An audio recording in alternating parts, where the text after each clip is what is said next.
another episode of Ask the Wizard streaming live almost daily. We've all been taught to not doubt ourselves, remove doubt. It's important to get rid of doubt.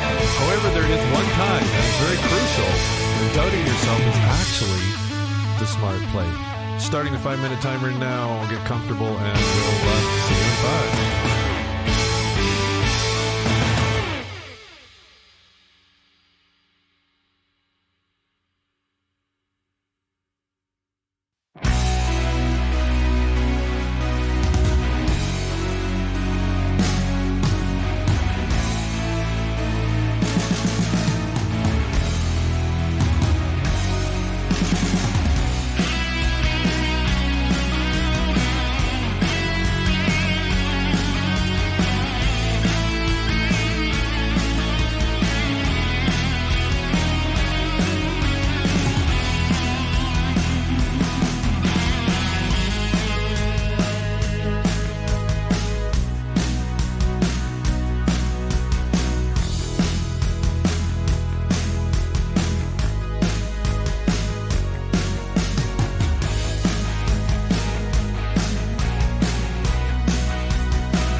Hey everyone, how are you doing? Let me turn this down a little bit like that.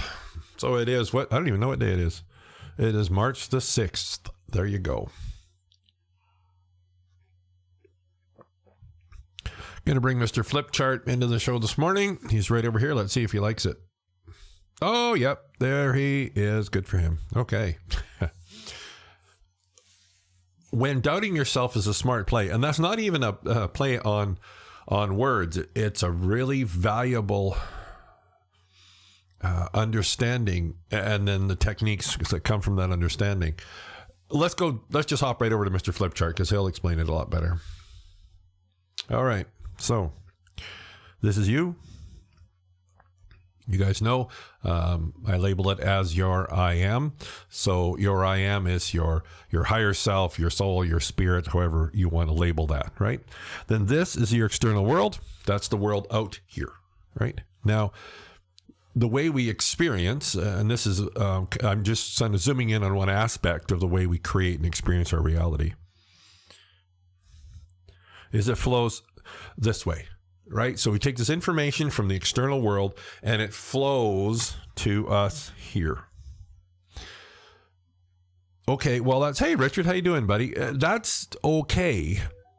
But there's, oh, hold on, I got something else coming in. Just a second here. Well, do this. Don't go away.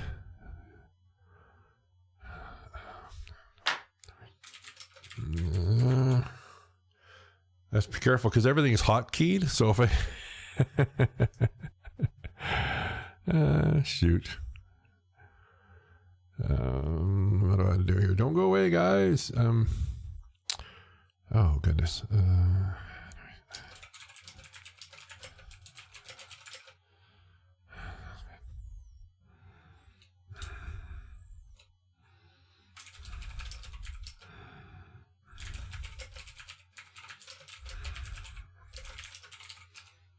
Okay, there, that's done. It's just my sister, so. Okay, back to this. Okay, okay, so here's the information. It comes in, and then we receive it. Now, that's great. Trouble is, there's one big piece that we often miss. It's this thing called, I'm going to use a different color for it, or things called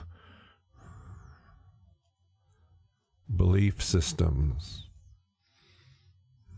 Or another few, whoops, let's figure out how to spell belief systems, or truths, or absolutes. There's 1,000 different names for these things, but it really doesn't matter what label you use. What matters is this information. Yes, it does come from out here, but before it gets to you here, it has to go through this. And this is the good news, bad news, right? Now, and this is one of the things that I teach, is that our belief systems are not good or bad, right? They just are. It's kind of like there's no certain food that's, if you will, good or bad. Is there some you like, some you don't like, right? So in a way, it's the same thing. So it's or seasoning. Let's put seasoning. There's some seasoning you like, some seasoning you don't like. So what this does is it seasons this. So how does it do that? Well,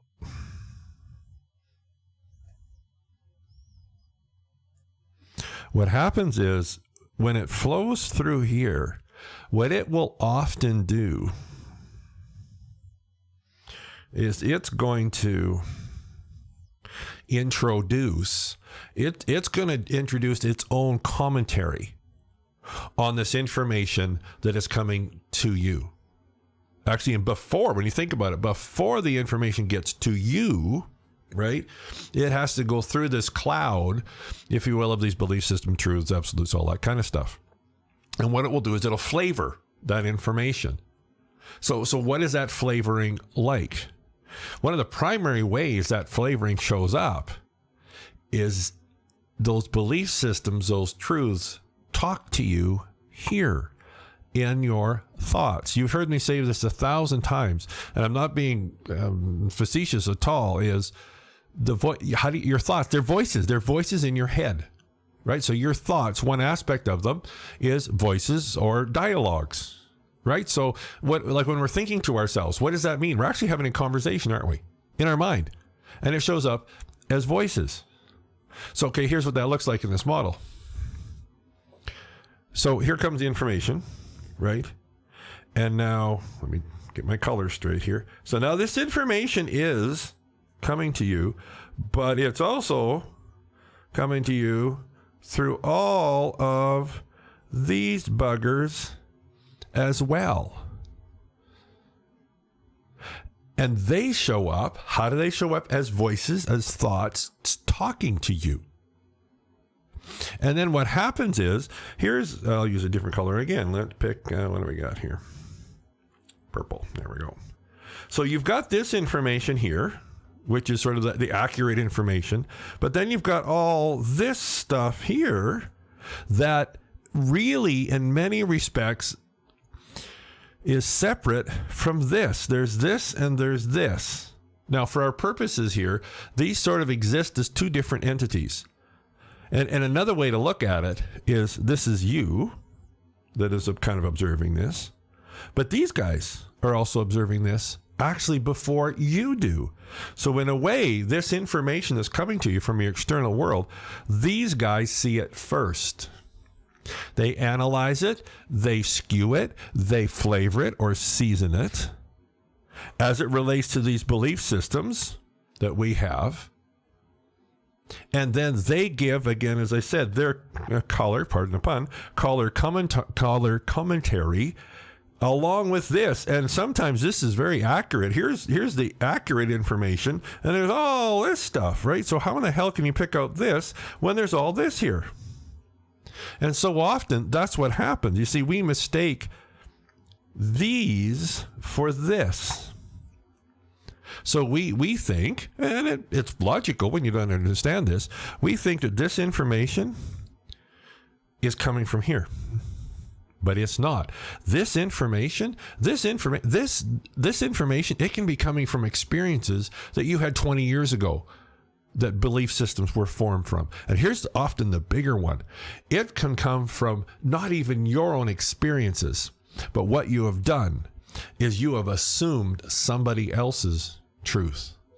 Okay? This is huge. That you have, hold on, I'm just thinking, yeah, we're good. That you have actually assumed someone else's truth. It's not even through your own experience. It's somebody else's, or some organization, or some whatever, a structure, an external structure that has said to you, this is true, this is the way it works, this is reality, this is on and on and on. So it's not even your own experience. It's somebody else's that you have assumed. And because we don't understand the mechanics of our thoughts, right? Belief systems, all that kind of fluffy stuff that is fluffy because we don't break it down in a very mechanical fashion, which is why I often refer to myself as an energy mechanic.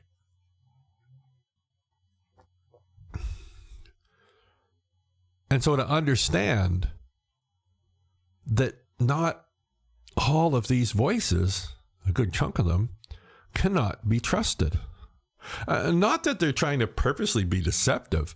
It's just they're operating. Need more coffee. I've switched to decaf. Maybe that's why I can't talk. They're offering facts using this information that just aren't relevant. A real quick example. So, the one I often use in the classes is, if you put a 4-year-old on a Harley and send them on our way, bad things are probably going to happen. And so it's a very valid truth that putting a 4-year-old on a Harley is not a good idea. Now, when you're, 24 or whatever, and you learn how to ride the Harley, well, now you can get on the Harley and you're fine. Right? So that's a really good example of a truth that was valid once, but isn't now. So often, that's what those belief systems are. And again, so many of the ones that you receive from others, now some of them serve you. Some of them are valid. A lot of them aren't. And a lot of them are somebody else's truths that you have assumed. So they might not even be relevant to you at all. But because we don't understand them, they get deposited into our subconscious, and then they start flavoring, right? They start flavoring all of this information.